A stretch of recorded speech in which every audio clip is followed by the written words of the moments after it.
안녕하세요. 2018년 9월에 실시한 형법 해설을 한번 해드리겠습니다. 그래서 일단 총평을 좀 말씀드리면 좀 기존의 문제보다는 좀 어려운 것 같아요. 기존의 문제보다는 좀 어렵다는 평은 맞는 것 같습니다. 그리고 제가 볼 때는 앞으로 경찰 형법은 이렇게 내줘야 될 것 같습니다. 아주 문제는 잘 만드는 것 같아요. 제가 지금까지 문제 풀어본 중에서는 제일 마음에 드는 것 같아요. 무슨 얘기하면 그냥 쓰잘데기 없는 뭐 학설 이런 거 낸 거 없고, 그 다음에 그 단답식으로 외워서 못 풀고 아주 이 문제 잘 만든 것 같아요. 제가 생각할 때는 지금까지 문제 중에서 제일 좋아요. 앞으로 경찰형법은 이런 식으로 나와줘야 돼요. 그냥 앞 두 문자만 따서 외우면은 그게 실무를 할 수가 없거든요. 근데 이게 아주 문제를 잘 만드신 것 같아요. 제가 볼 때. 자, 그래서 1번부터 시작을 해보겠습니다. 그래서 그 형법의 적용 범위. 그렇죠. 이게 이제 대개 검찰직과 경찰직에서 차이 나는 문제가 1번 문제부터 그렇거든요. 제가 전에도 늘 말씀드리지만 이게 단답식으로 판례를 외우게 시키면 안 된다. 근데 이게 그렇게 딱 나와준 거죠, 요번에. 자, 그래서 1번 보면 이제 시간적 적용 범위예요. 그렇죠? 자, 보시면 어떻게 형법의 적용 범위 보면 1조 1항이 있습니다. 범죄의 성립과 처벌은 행위 시의 법률에 의한다. 이렇게 돼 있어요. 근데 1조 2항에 뭐라 되냐면 범죄 후 법률의 변경으로 범죄를 구성하지 않거나 감경되면 신법, 즉 재판시법으로 합니다. 그렇죠? 자, 근데 이걸 갖다가 판례는 어떻게 적용하냐면, 자, 범죄 후에 법이 바뀌어갖고 경하게 감경됐으면 신법을 적용해서 경한형으로 때려야 되는데, 요거를 판례를 나눕니다. 그래서 법적 견해의 변경하고 사실관계 변경으로 봐서 요거는 그냥 처벌하고 행위시법 같고, 그 다음에 법적 견해의 변경일 때만 요걸 적용합니다. 이게 동기설이에요. 혹시 이 해설이 잘 안 들리신다 그런 분들은 이게 형법을 기본을 안 하고 막 문제만 외운 거예요. 그렇죠? 이런 해설이 이 조문이 딱 떠올라야 되는데, 그래서 1번 문제도 좋죠. 그래서 여기 보시면 어떻게 해요? 1번 보시면 범죄 후 개정돼서 가볍게 변경됐더라도 반성적 법률 이념의 변천에 따른 과형이 과중하였다고 반성적 고려에 기한 개정이 아닐 때, 이거죠. 이거란 말이에요. 사실관계 변경이면 그냥 행위시법 적용해서 그냥 처벌합니다. 법적 견해의 변경일 때만 신법을 적용하는 거예요. 그러면 1조 1항 갖고 처벌하죠. 예, 맞네요. 이렇게 되고, 이런 문제도 약간 바꾼 거예요, 문제 스타일을. 그 다음에 2번은 늘 나오는 문제입니다. 헌재 위헌 결정 받으면 소급합니다. 그렇죠? 그래서 무죄 판결하는 거, 이거는 뭐 늘 나오는 거고. 3번 문제가 이제 답을 갈랐죠. 미국인이 행사할 목적으로 미국에서 일본 화폐인 엔화를 위조한 경우 대한민국 형법을 적용하여 처벌할 수 없다. 자, 요거는 시험 문제 잘 낸 거예요. 그래서 요게 그전에는 무조건 그냥 뭐 캐나다 시민권자 늘 하는 그런 거 그냥 외우게 했는데 좀 바꿨죠. 우리가 적용 범위는 뭐예요? 일단 우리나라 땅에서 있는 건 다 우리나라 법을 적용합니다. 이걸 속지주의라 그러죠. 그 다음에 또 뭐가 있냐면, 그러면 이제 뭐예요? 우리나라 땅에서 범죄를 저지른 내국인, 외국인 다 처벌합니다. 우리나라 땅은 다 처벌했죠? 그 다음에 이제 외국이 문제잖아요. 외국에서 우리나라 국민이 저지른 거, 이게 속인주의, 다 처벌합니다. 그 다음에 외국에 있는 우리나라 배, 이것도 적용합니다. 기국주의. 다 됐죠? 그럼 이제 보세요. 남은 건 뭐예요? 외국에서 외국인이 저지른 거. 그렇죠? 이게 이제 문제가 돼요. 자, 요거 다 적용했으니까. 이제 보면 그 외국에서 외국인이 저지른 게 문제가 되는데 5조가 있고 6조가 있어요. 5조는 무조건 처벌합니다. 이게 내외 국통 유문인이에요. 여기서 뭐야? 통화에 관한 자는 그대로 적용합니다. 그러니까 미국인이 미국에서 엔화를 위조한 거예요. 그 엔화도 우리나라에 들어가 있습니다. 우리나라에서 통화죄는 뭐가 있어요? 내국 통용 내국 화폐, 내국 유통 외국 화폐, 외국 통용 외국 화폐니까 여기 엔화가 들어가죠. 일본 통용 화폐니까. 그래서 적용할 수 있습니다. 그래서 적용할 수 없다 그러면 틀린 거예요. 3번. 이거 아마 판례만 외운 분들은 아마 못 풀 수도 있죠. 문제 풀이할 때도 제가 이 원리를 꼭 알아두라는데 이게 제가 볼 때 아주 좋은 추세예요. 이걸 내야 원리를 압니다. 그렇죠? 그 다음에 한국인이 외국에서 죄를 지어 형의 전부 또는 일부의 집행을 받았으면 전부 또는 일부를 반드시 산입해야 된다, 안 해야 된다? 해야 되죠. 맞고 이건 법 좀 바뀌었죠. 그래서 답은 3번입니다. 2번 인과관계. 자, 이거는 이제 자주 보던 문제들을 그대로 냈죠. 그렇죠? 그러니까 자주 보던 문제를 모아놓은 건데 옳지 않은 거 찾는 거죠. 갑은 선단 책임선의 선장으로서 종선의 선장에게 조업상 지시만 했는데 그 종선들이 죽은 거, 종선들의 선박 안전 관리는 각 선박의 선장이 책임지도록 돼 있죠. 그렇죠? 그래서 풍랑에 휩쓸린 거 이 사람이 책임 안 집니다. 그래서 인과관계 인정할 수 있다는 틀린 거예요. 2번 보시면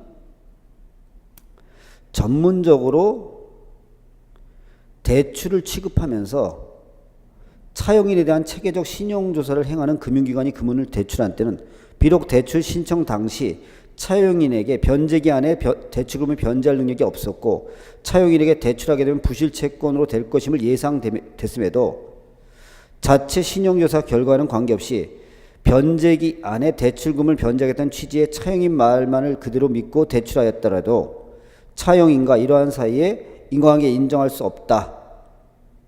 맞죠? 사기죄가 돼? 안 돼? 안 되죠. 이거는 속여서 넘겨준 게 아니죠. 어떻게 보면. 그래서 이거는 인정할 수가 없습니다. 맞고. 디귿. 갑은 부동산 대지에 관한 전매 사실을 숨기고 지주 명의로 위장하여 대지 계약을 매매 계약을 체결했으나 이행에 아무런 영향이 없었어요. 그렇죠? 이행해 준 거야. 그러면 이거는 뭐예요? 넘겨준 거니까 사기죄가 될 수가 없습니다. 그렇죠? 자, 그래서 디귿은 인과관계 인정할 수 없습니다. 그렇죠? 그래서 사기죄 안 되죠. 그다음에 리을. 이게 이제 도급이죠, 도급. 도급에서는 어떻게 해요? 수급인이 무조건 책임지고 도급인은 원칙적으로 책임지지 않는 게 원칙입니다. 특별한 지시를 안 했으면. 그래서 초지 조성공사를 도급받은 수급인 갑이 산불 작업의 하덕을 을에게 준 이후에 계속해서 작업을 감독하지 아니했는데 을이 살림실화를 했어요. 그렇죠? 그러면 누구야? 하도급 받은 을이 책임져야 되지 수급인 갑이 책임지는 건 아닙니다. 그렇죠? 그래서 인과관계 인정된다면 틀렸죠. 그 다음에 미음 살인의 실행행위가 피해자의 사망이라는 결과를 발생케 한 유일한 원인이어야 하는 것은 아니나 맞죠? 우리가 인과관계에 따질 때는 유일한 원인일 필요 없어요. 그리고 직접적인 원인일 것을 원한다. 그럴 필요도 없어요. 직접적인 원인이 필요 없습니다. 그래서 다른 간접적인 사실이 게재된다 해도 인과관계 인정한다 안 한다? 한다. 그래서 인과관계에 있는 것을 볼 수 없다. 틀렸죠. 자, 그래서 틀린 것은 결국 뭐예요? 기역, 리을, 미음이 틀렸네. 2번이 답입니다. 이걸 시험장에서 보면 읽는데 시간 느끼죠. 이게 부담 느껴요. 자, 3번 정당방위예요. 그렇죠? 자, 1번 보면 서로 공격할 의사로 싸우다가 자, 싸움의 경우는 원래 정당방위 안 됩니다. 그렇죠? 그리고 정당방위가 안 되면 과잉방위도 안 돼요. 그렇죠? 정당방위 상황에서 정도만 초과한 게 과잉방위니까 정당방위가 안 되면 과잉방위도 성립할 수가 없죠. 자, 그 다음에 2번 피고인이 피해자에게 먼저 폭행 협박을 당하다가 이를 피하기 위하여 피해자를 칼로 찔러 즉사한 경우 그 행위가 피해자 협박 정도에 비추어 방위행위로서의 한도를 넘어감으로써 사회통념상 용인될 수 없다고 판단할 땐 과잉방위가 성립한다. 자, 이거 좀 애매할 수 있어요. 그러니까 이런 문제를 낼 때는 판례를 그냥 오려 붙이는 게 뭐 능사라고 하는데 이런 문제는 좀 고치는 게 뭐냐면 시험장에서 찾을 수 있는 문제가 좋은 문제입니다. 그렇죠? 선입관을 갖고 풀어야 되는 문제들은 좋은 문제는 아니에요. 판사는 이 상황을 다 아니까 그러지만 수험생은 모른단 말이에요. 그럼 이런 걸 그냥 베껴내면은 결국 형법을 암기시키는 사태가 벌어지는 거예요. 이게 이제 어떤 거냐면 그 옛날에 그 여자한테 찾아와서 그 이혼 소송 중인 남편이 찾아와서 여자를 두들겨 패니까 칼로 찌른 거예요. 그때 제가 뭐라 그랬어요? 이 판례 설명할 때 여자가 칼을 미리 숨기고 있었기 때문에 판례가 이 정당방위 인정을 안 해줬습니다. 그리고 더더욱 과잉방위도 인정하지 않았고요. 그래서 요거 갖고는 찾기 힘들어요. 근데 여기서 이제 힌트는 먼저 폭행을 당해다가 칼로 찔렀다 그러면 이제 그 사건이 된 거죠. 그래서 이거는 과잉방위도 성립할 수가 없습니다. 그 다음에 3번 생명, 신체에 대한 현재의 부당한 침해를 방해하기 위한 상당한 행위가 있고 이어서 정당방위 요건인 상당성을 결여한 행위가 연속적으로 이루어진 경우 극히 짧은 시간 내에 개수가 행해진 가해자의 이와 같은 일련의 행위는 이를 전체로서 하나의 행위라고 보아 과잉방위가 성립될 볼 여지가 있다. 그렇죠? 그러니까 뭐냐면 그 어떤 겁니까? 지금 그 오빠가 계속 공격을 해요. 그렇죠? 그러니까 어떻게 얘가 방어하기 위해서 목을 잡아 끈 거예요. 그렇죠? 그럼 이런 행위는 전체로 볼 때 하나의 행위로 봐서 과잉방위가 성립할 여지가 있다 없다? 있다. 이렇게 보는 거죠. 자, 그래서 답은 3번이 맞습니다.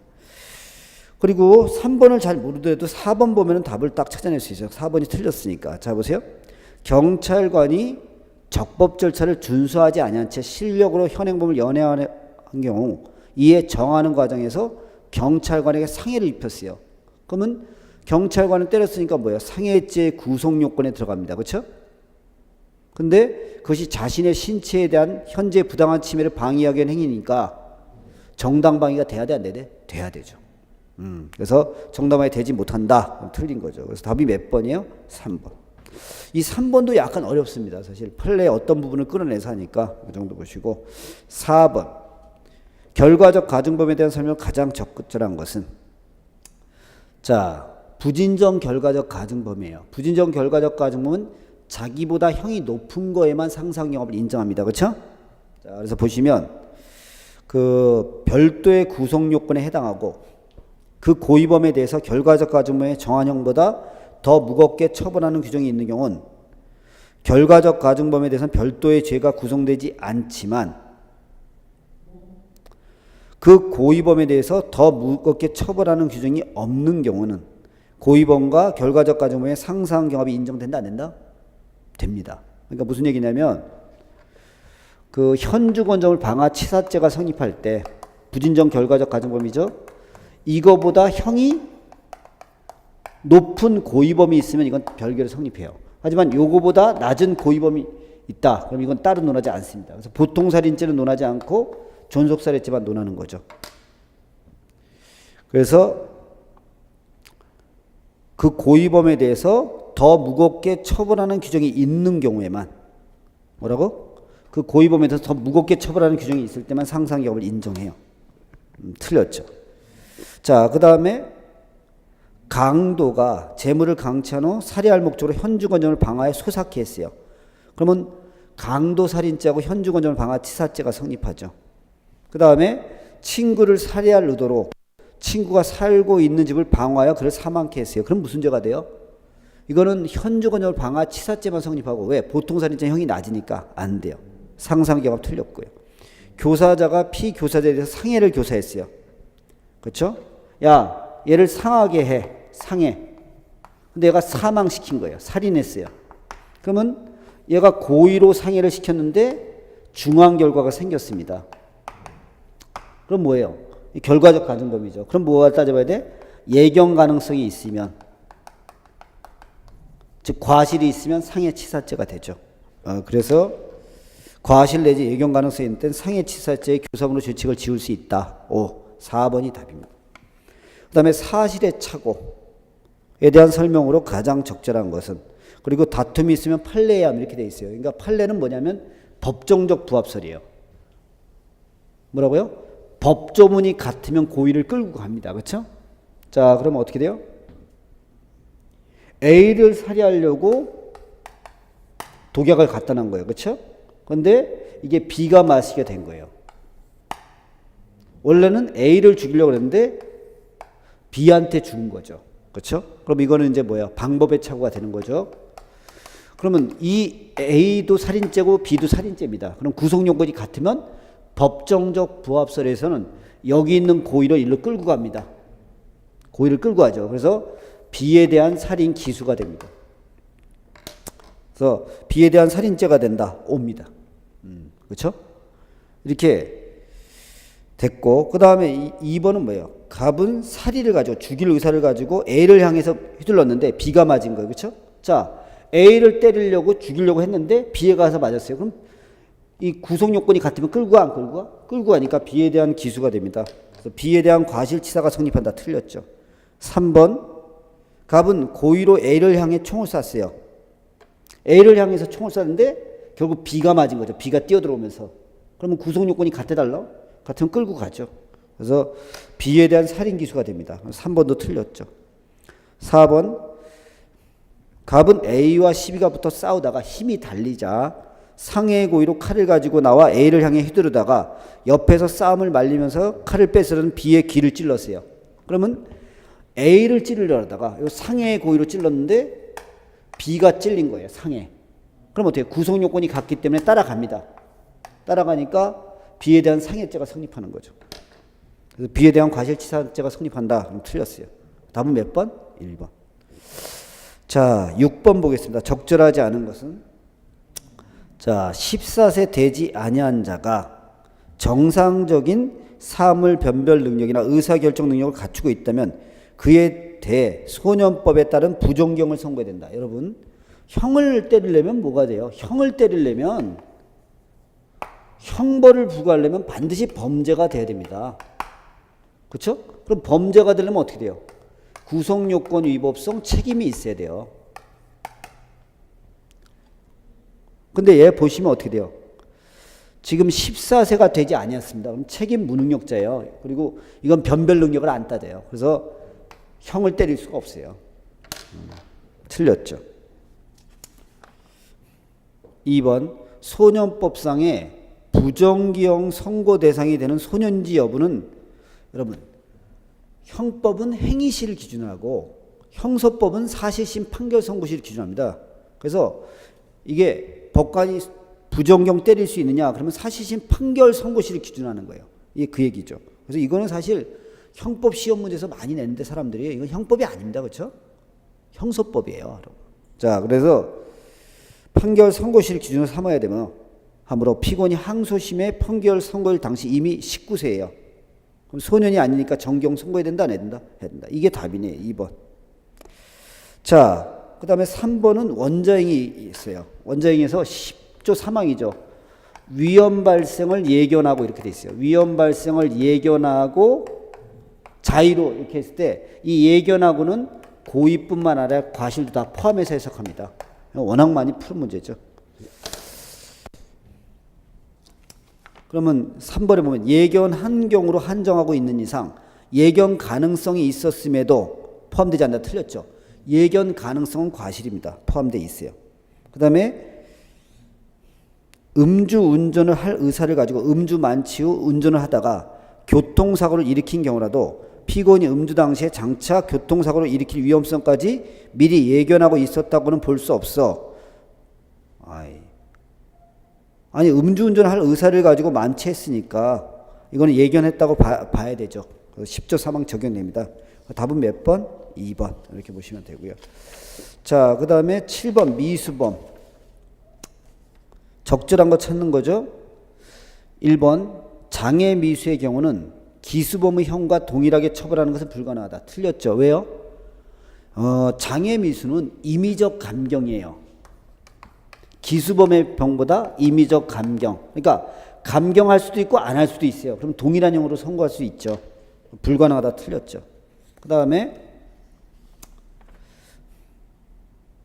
공모자 중 1인이 범행을 자의로 중지했어요. 그렇죠? 근데 다른 공모자의 실행으로 인하여 범죄 행위가 발생했습니다. 그럼 이건 미수가 아니에요. 공범 중에 한 명이라도 선고하면 둘 다 기수입니다. 그래서 중지 미수가 성립한다. 틀렸죠. 3번은 뭐예요? 예비의 중지입니다. 예비의 중지는 인정하지 않습니다. 판례가. 왜? 중지 미수는 실행에 착수해야 되니까. 그 다음에 소송 사기는 언제 실행에 착수해? 제기시니까 법원에 소장을 제출했는데 아직 소장 부분이 송달 안 해도 실행에 착수 있다 없다? 있다. 소제기시 됐죠. 답은 몇 번? 4번. 8번. 너무 기네요. 문제들이. 그렇죠? 자, 1번 갑, 을, 병 세 사람이 한 자리에 모여 절도를 공모했어요. 갑, 을, 병 셋이서 절도를 공모하고 둘이 갔죠? 갑, 을이 갔네요. 을, 병이 간 게 아니라. 자, 갑, 을이 둘이 가서 집안에 들어가서 물건을 털었어요. 그럼 무슨 죄가 돼요? 특수절도죄. 그렇죠? 그리고 얘는 멀리 떨어진 데서 대기했죠? 한참 떨어진 현장. 그러니까 일부러 현장이 아니라는 얘기를 하고 싶은 거예요. 왜냐면 얘가 요 떨어져 있는 자세가 여기가 현장이라고 봐주면 셋이 다 특수절도가 되는 거고, 얘가 현장이 아니라 그러면 어떻게 해요? 특수절도죄의 공모 공동정범이 됩니다. 그래서 끝에 뭐라고 되어 있어요? 병에게는, 얘게는 일반 절도죄의 공동정범이 됩니다. 틀렸죠. 특수절도죄의 공동정범이 됩니다. 특수절도의 공동정범. 이런 문제 어렵죠. 이런 것들은 제가 생각할 때는 조금 그 형법을 좀 잘해야 이런 문제들이 잘 풀릴 거예요. 오히려 공부 안 한 분들은 더 어렵게 느낄 수 있어요. 그렇죠? 자, 이렇게 되고 그 다음에 두 번째 판례, 갑이 한 달에 걸쳐서 연속적으로 마약류를 제조하고 있었는데, 그렇죠? 그럼 어떻게 돼요? 제가 이거는 뭐 늘 나오는 문제니까 이렇게 필로폰 제조행위 했어요. 그러면 A가 제조했을 때 B가 여기서 가담했으면 가담 이후 거만 책임져요. 가담 이후 거만. 그러니까 이번엔 뭐가 틀렸어요? 가담 이전까지 공동정범이 책임져야 된다. 틀렸죠. 자, 3번. 공모자 중에 1인이, 자, 공모자 중에 1인이 이탈할 수 있어요. 그럼 이탈은 언제 해야 돼? 실행에 착수 이전에 이탈해야 돼. 그래서 실행에 착수 이전에 이탈하는데 이탈은 묵시적으로 돼요. 무슨 뜻이야? 현장에 안 가면 아, 이탈했구나 이렇게 보는 거야. 꼭 나 안 갈래, 탈퇴할래 이런 뜻이 아니라 묵시적으로 돼요. 그러니까 뭐가 틀렸어요? 명시적이어야 된다. 틀린 거죠. 4번. 포괄 일제 중에 공동정범이 가담했어요. 그렇죠? 가담 이후에 대해서만 책임진다. 그래서 답이 4번이죠. 9번 갑니다. 9번. 갑은 피해자 A를 강간하려다 미수에 그치고 의도치 않게 동행위로 인하여 A에게 상해를 입혔어요. 강간치상이죠. 갑은 자신의 범행으로 인해 의식을 잃고 쓰러진 A를 구호하지 아니하고 그 자리를 떠났어요. 그럼 여기에 논점은 뭐냐면 얘를 구호할 의무가 있느냐, 이게 이제 논점이 되는 거예요. 그래서 구호 의무 없다 그랬었죠, 이 판례. A는 의식불명인 상태로 범행 현장에 방치되어 있다가 몇 시간 뒤에 행인에게 구조됐다. 자, 보겠습니다. 1번. 갑의 강간 범행이 미수에 그치고 그로 인해 상해의 결과가 발생했으므로 강간치상죄 미수로 처벌한다. 제가 이거 늘 말씀드리지만 강간치상은 이 뒤에 게 기준이에요. 강간을 성공했느냐 안 했느냐 이거 갖고 따지는 게 아니라 치상이 나왔으면 강간치상죄 기수입니다. 그러니까 미수다 그러면 틀렸죠. 그 다음에 2번. 갑이 의식불명이 된 피해자 A를 구호하지 아니하고 방치한 경우 별도의 유기죄가 된다. 유기죄가 되려면 노유, 질병, 기타 사유로 부조를 요하는 자를 보호할 법률상 계약상 의무 있는 사람이 돼요. 그럼 여기는 들어가지 않는다 이거야, 이 사람은. 그래서 유기죄가 안 됩니다. 그 다음에 강간당한 A가 집에 돌아가서 자살했다. 이것까지 책임지진 않습니다. 그래서 강간치사죄 안 되죠. 사안을 달리하여 A가 입은 상해가 사람을 반항을 억압할 만한 폭행 협박 없어도 일상생활 중 발생할 수 있는 것이거나 합의에 따른 성교행위에서도 통상 발생하는 상해와 정도의 가정이라면 이는 상해에 해당하지 아니한다고 할 수 있다 없다? 있다. 그렇죠? 요 정도는 상해가 아닐 수도 있습니다. 그렇죠? 자, 요 정도 보시고 10번. 답은 몇 번이 가장 적절하겠어요? 4번. 10번. 적절하지 않은 것은 동시 또는 이시의 독립행위가 경험하여 상해의 결과를 발생하는 경우에 그 결과 발생의 원인 등이 판명되지 아니한 때. 그렇죠? 자, 우리가 독립행위가 경합해서 상해의 결과가 나올 때, 그리고 원인 등이 판명 안 되면 공동정범의 예로 하게 돼 있죠. 263조. 그대로 써놓은 겁니다. 그 다음에 상해죄의 성립에는 상해의 고의가 있어야 돼, 없어야 돼? 있어야 되는데 상해의 고의는 어떻게 해요? 때리면서 상해의 고의 이럴 필요 없어요. 그냥 친다는 고의만 있으면 상해의 고의는 인정할 수 있습니다. 그래서 폭행에 대한 인식만 있으면 충분하고 상해를 가할 의사 존재는 필요하지 않나. 맞죠? 여기까지. 폭행을 가한다는 인식마저 없이 행했다면 상해죄가 성립 안 하죠. 그렇죠? 폭행의 의사도 없었다. 그러면 당연히 상해죄 성립 안 하죠. 그 다음에 3번. 폭행죄는 뭐예요? 사람의 신체를 폭행한 자예요. 사람의 신체에 대해서 폭행하는 겁니다. 그래서 어떻게 돼요? 신체에 대한 유용력 행사를 뜻하므로 맞네요. 반드시 피해자의 신체에 접촉함을 필요로 한다. 아니죠. 신체에 대한 유용력의 행사니까 신체를 향해서 휘두르면 되는 거예요. 그럼 피해도 폭행죄 기수입니다. 그래서 그 욕설하면서 때릴 듯이 손발을 휘두른다. 이것 때문에 폭행죄가 성립하지 않는다면 틀렸어요. 그 다음에 4번. 폭행죄는 반의사 불벌죄죠. 그래서 피해자의 명시하는 세만에 공소제기할 수 없습니다. 답은 몇 번이 좋겠어요? 3번. 11번. 감금하기 위해서 협박합니다. 야, 안 들어가? 이런 거예요. 그렇죠? 그러면 감금죄로 하나 묵죠. 따로 협박죄 구성한다면 틀렸어요. 그 다음에 감금행위가 강간의 수단이 됐어요. 자, 강간의 수단으로 감금한 거예요. 그러면 이건 상상 경합. 감금 도중에 강간하면 경합범. 이건 많이 했죠. 3번. 감금행위가 단순히 강도 상해의 범행의 수단이 되는데 그치지 아니하고 강도 상해의 범행이 끝난 뒤에도 계속된 경우 그 감금행위는 강도 상해죄에 흡수되지 아니하고 별죄를 구성하며 실체 경합한 게 있다. 맞죠? 이게 감금행위가 강도 상해가 끝난 후에도 계속되면 이건 경합범으로 처리합니다. 그 다음에 4번. 중감금죄는 어떻게 해요? 중감금죄는 사람을 체포 감금하여 가혹한 행위하는 겁니다. 생명에 대한 위험이 아니라. 그래서 답은 몇 번? 3번. 12번. 1번. 강제추행죄는 어떻게 하는 거예요? 폭행 협박이 반항을 불가하거나 현저히 곤란하거나 우리가 이제 풀 때, 자 봅시다. 강도는 반항을 억압하거나 불가능할 정도 해야 되고 강간은 반항 억압하거나 불가능한 현저히 곤란. 강제추행죄는 뭐예요? 곤란할 정도까지 해야 돼요. 현저히가 빠지죠. 그렇죠? 그래서 거기 보시면 뭐예요? 곤란하게 한 데 추행하는 거 맞죠? 맞고 그 다음에 폭행이 자체가 추행이라고 인정될 때는 힘의 강약을 안 따져요. 그렇죠? 1번 맞습니다.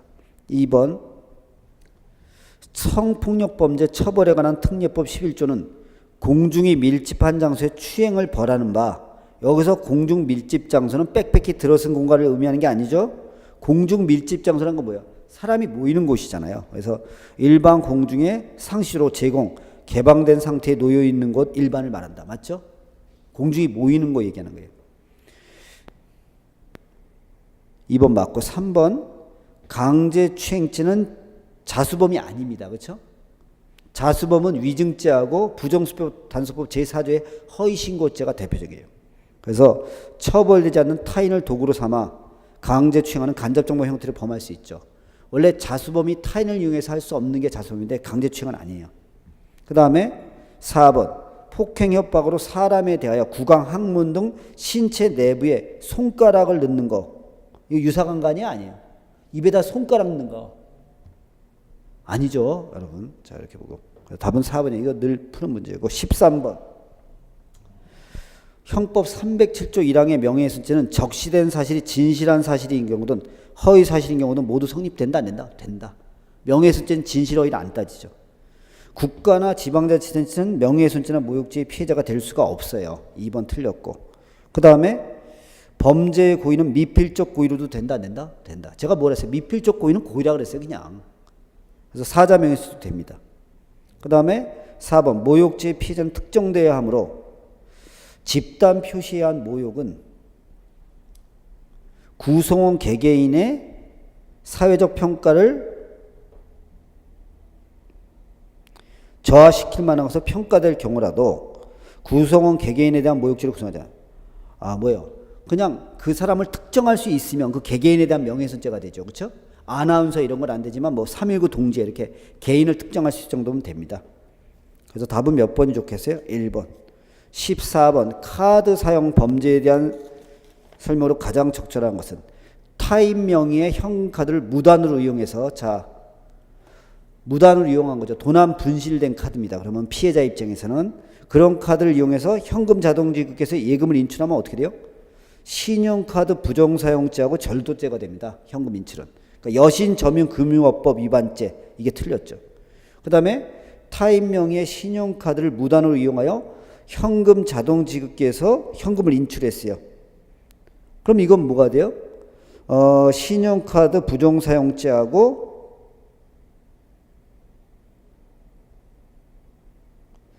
컴사. 이거 좀 애매하네요. 그렇죠? 그러니까 만약에 현금을 인출하면 절도죄가 되는 거고 거기서 빼냈으면 요거를 자기 계좌로 이체해서 뽑았다 그러면은 컴사로 가야 됩니다. 조금 애매하지만 하여튼 여신 점이 그만큼 틀렸죠. 좀 애매하네요. 자, 3번 타인 명의의 신용카드를 무단으로 이용해서 물품을 구입하면 뭐가 돼요? 신용카드 부정사용죄. 그 다음에 사문서 위조 동행사는 논하지 않습니다. 그렇죠? 그 다음에 사기죄가 되는 거죠. 신용카드 부정사용죄 안에서는 그 사문서 위조가 흡수돼 버립니다. 그 다음에 4번 타인 명의 현금카드를 무단으로 이용해서 현금 자동지급기에서 피해자의 계좌로 자신의 계좌를 자금을 이체했어요. 이체하면 뭐가 돼? 물건이 아니라 이득이니까 컴사가 됩니다. 맞죠? 그래서 답은 몇 번이 좋겠어요? 4번. 좀 문제 어렵죠, 이 정도면. 자, 우리가 이런 문제 많이 풀어봤으니까. 자, 그 다음에 15번.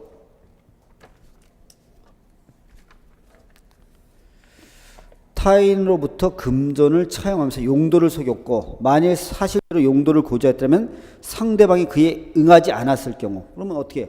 진정한 용도를 고지했다면 돈 안 빌려준다. 그럼 사기죄입니다. 근데 뭐 나중에 상당한 담보가 제공했다 사정 이건 사기죄 성립 영향을 안 미치죠. 그렇죠? 그 당시 사정 갖고 따져야 되고. 자, 그다음에 사기죄는 가장 중요한 게 뭐라 했어요? 제가 피해자의 숫자 갖고 죄수를 따져야 돼요. 그래서 한 개의 기망이로 다수의 피해자에게 각각 재물을 편취했어요. 그럼 피해자별로 죄가 되는 거예요. 근데 기망이 몇 개? 한 번이니까 상상 경합이 되는 거죠. 실체 경합 틀렸어요. 그 다음에 디귿 피해자를 기망하여 재물의 교부를 받고 그 대가를 일부 지급한 경우 피해자로부터 교부된 재물의 가치로부터 대가를 공제한 차액이 사기죄 편취액으로 산정된다. 자, 제가 늘 말씀드린 영득의 불법이다, 절체 불법이다. 절체 불법이에요. 가져오는 게 잘못되면 다 인정합니다. 그래서 공제한 차익이 아니죠. 디귿 틀렸어요. 그 다음에 예금주인 현금카드 소유자를 협박하여 카드를 갈취했어요. 그리고 하자에 있는 의사표시긴 하나 피해자의 승낙에서 현금카드 사용할 권한을 부여받았어요. 그래서 현금 자동지급기에서 인출한 거예요. 그럼 이건 절도는 안 됩니다. 왜요? 쓰라고 얘기했기 때문에 의사에 반한 게 아닙니다. 절도 안 되고 그 다음에 신용카드 부정사용죄도 아니에요. 왜? 도난 분실된 카드가 아니기 때문에. 그래서 결국 공갈죄 일죄로 묶습니다.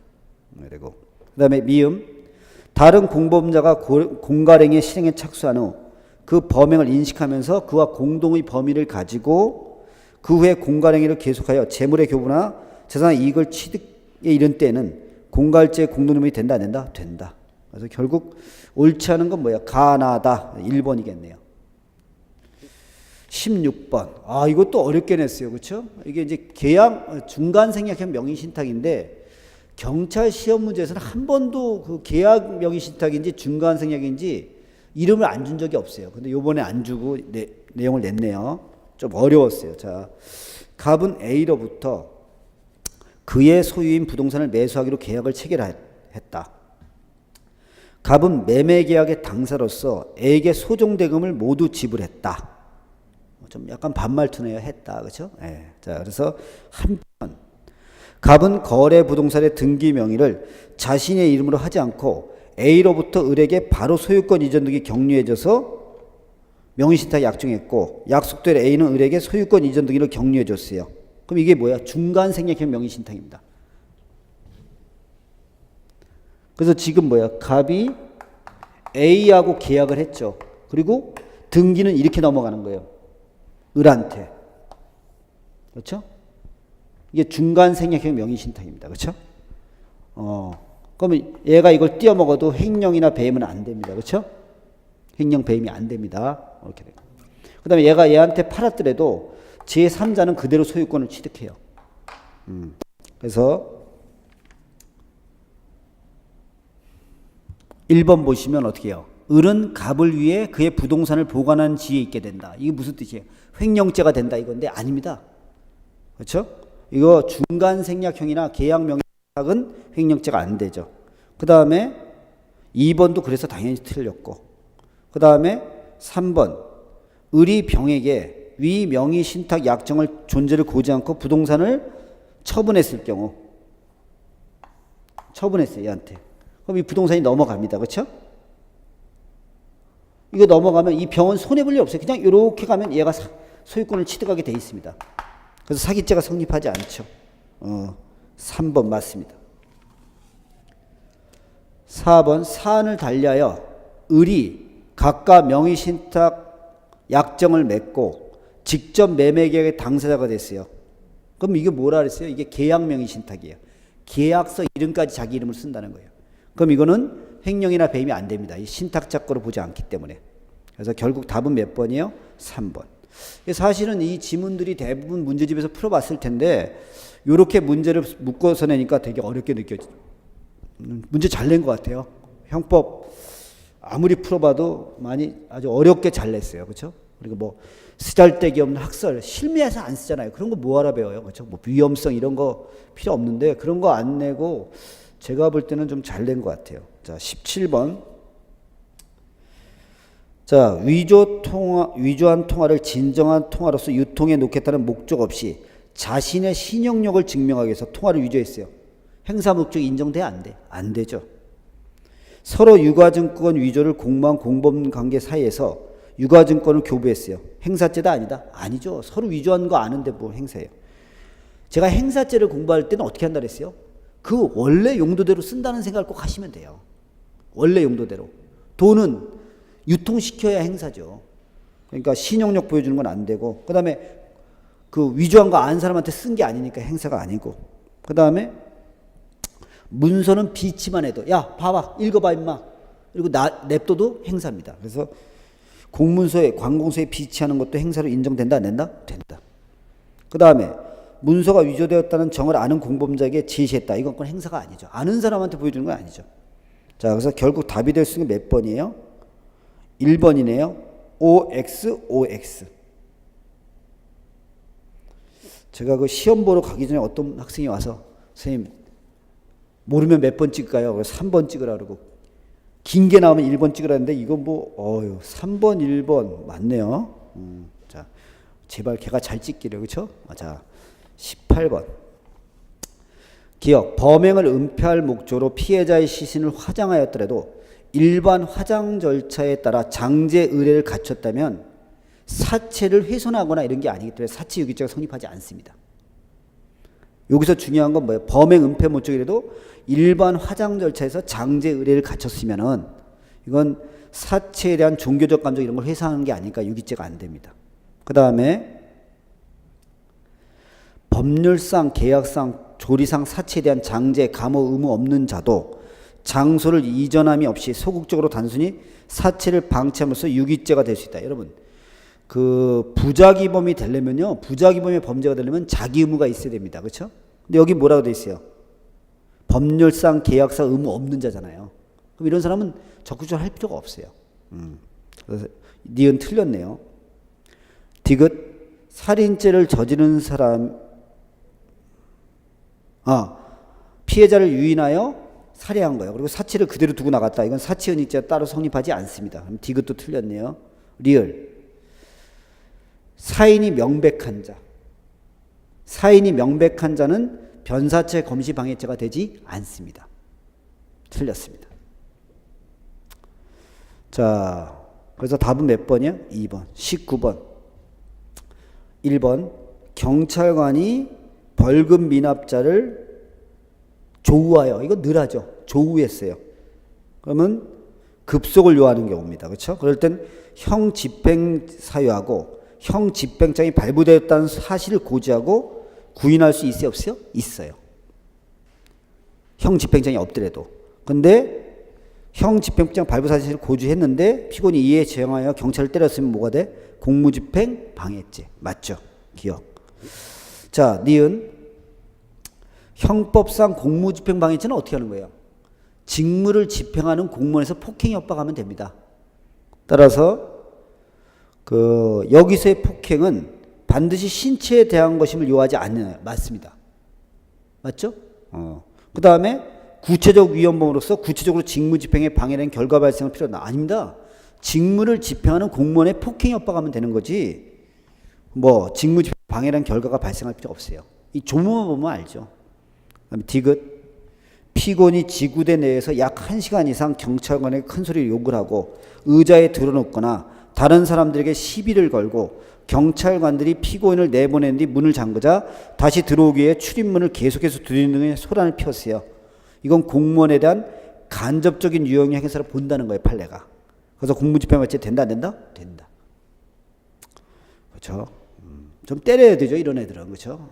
그 경찰관에서 소동 피고 이런 거 냅두면 버릇돼요, 이거. 그렇죠?